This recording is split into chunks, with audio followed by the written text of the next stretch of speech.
What's up guys, it's TheWaggishAmerican here today, bringing you another model build. And today I'm going to be building the 1/144 scale Trumpeter Kawanishi Type 97.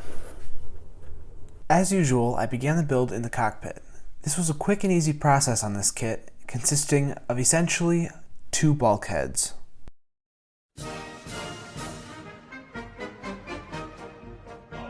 Since I was already in the cockpit, I decided to use filler to hide the prominent ejector pin markings which were visible through the cockpit sidewalls. Using a fresh knife, I began to cut the appropriate holes in the fuselage for the windows. Without looking at the directions, I accidentally cut out windows meant for the civilian version. To fix this, I glued backing plates made from sheet styrene and then filled the outside with putty.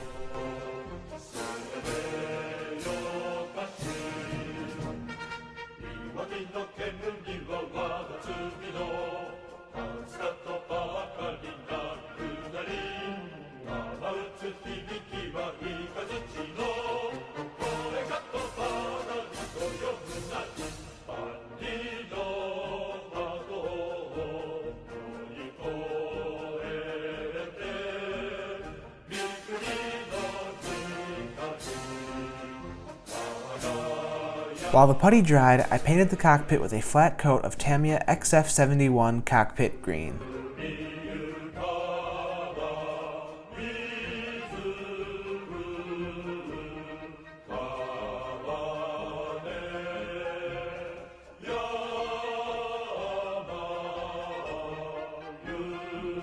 I left the base coat of the interior paint to dry and began installing as many of the interior windows as was practical at this point.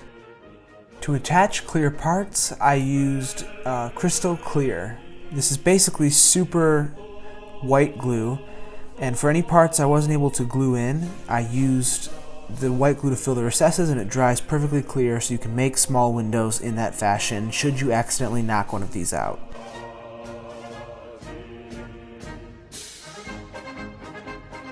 With all the interior work done, I was able to glue the cockpit floor into the left fuselage.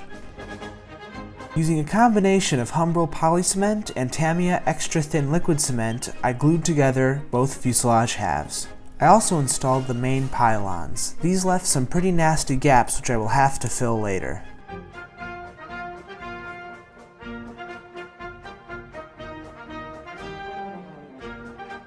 Next up were the various other sub-assemblies such as the wing. This comes in two parts and is a fairly straightforward process to glue using polycement and extra thin.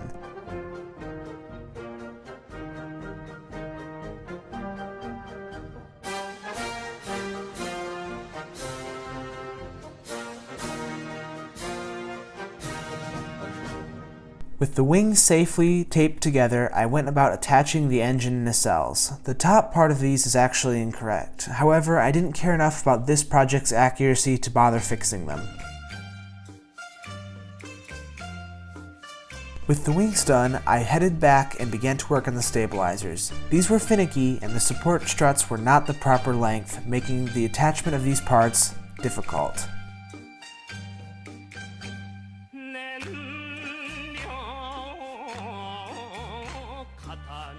Next up came the wing tip floats. These came in two halves and went together fine with no noticeable gaps.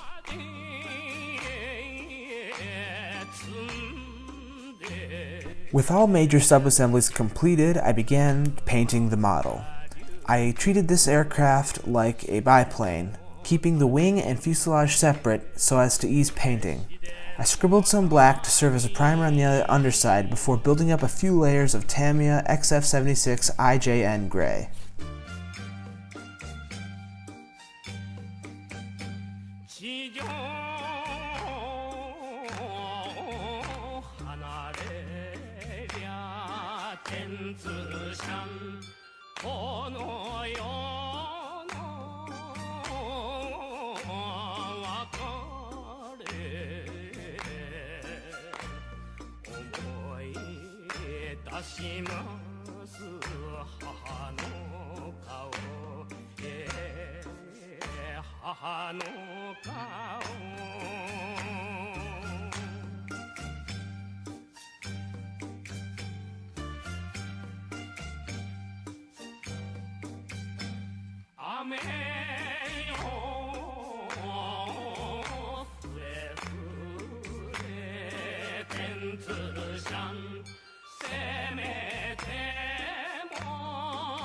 After appreciating the panel lines with Tamiya NATO Black and masking off the undersides, I built up several thin layers of Tamiya XF70 IJN Dark Green 2.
Seaplanes, which are seldom kept in the safety of a hangar and are often heavily faded by the sun and salt, especially seaplanes painted with the notoriously terrible Japanese aircraft paint, became heavily weathered.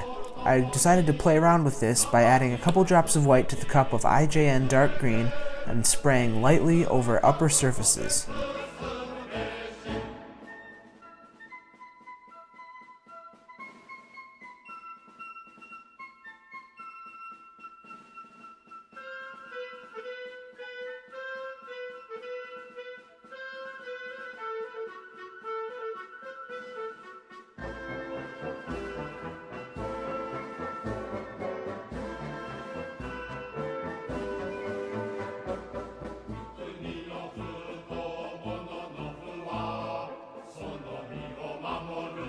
I masked off the area for the fuselage band with Tamiya masking tape and paper towels, before spraying the area with several coats of Tamiya flat white.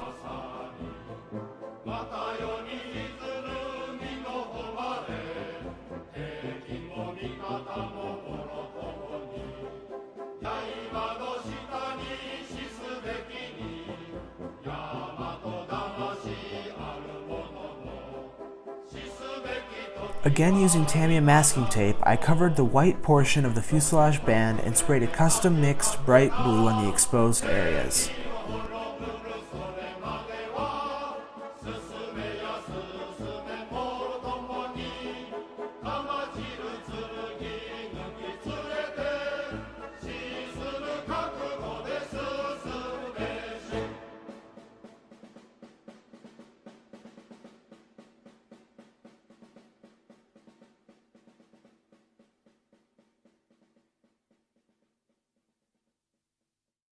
Blue paint got underneath the masking tape in some spots, so I used a fine brush and Vallejo white to paint over the affected area.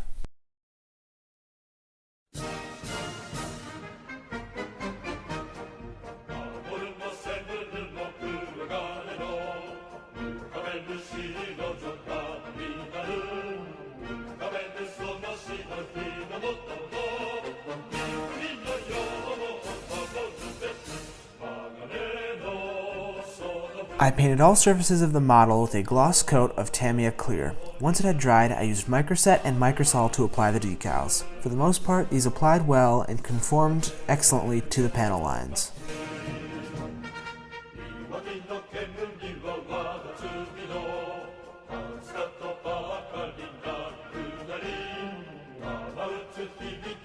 I glued the canopy into place, again using the crystal clear glue. Once my second clear coat had set, I used the excellent Flory Models Dark Dirt to emphasize the panel lines. This is a clay-based wash. You apply it, and with a damp cotton bud or paper towel, you rub in the direction of airflow, and it comes right off.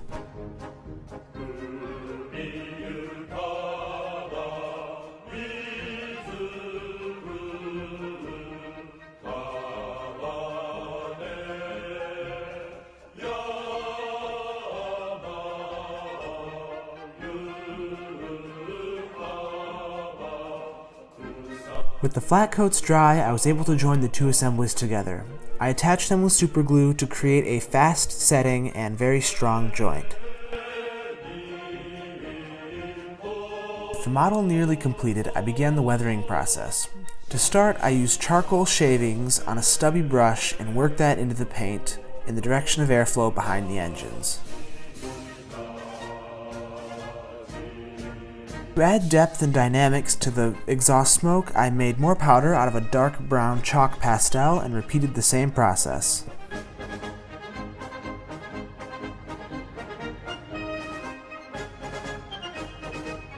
Using a very fine brush and Vallejo acrylics, I painted the fuel fill caps and landing lights.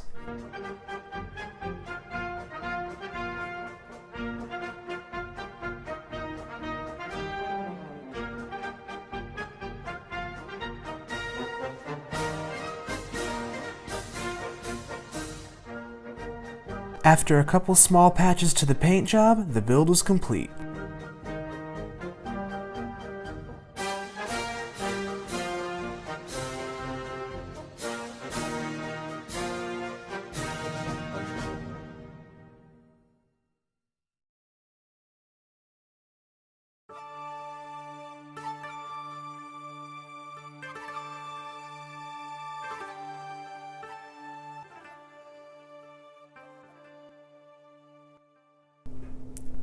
Alright guys, and here's the finished model kit.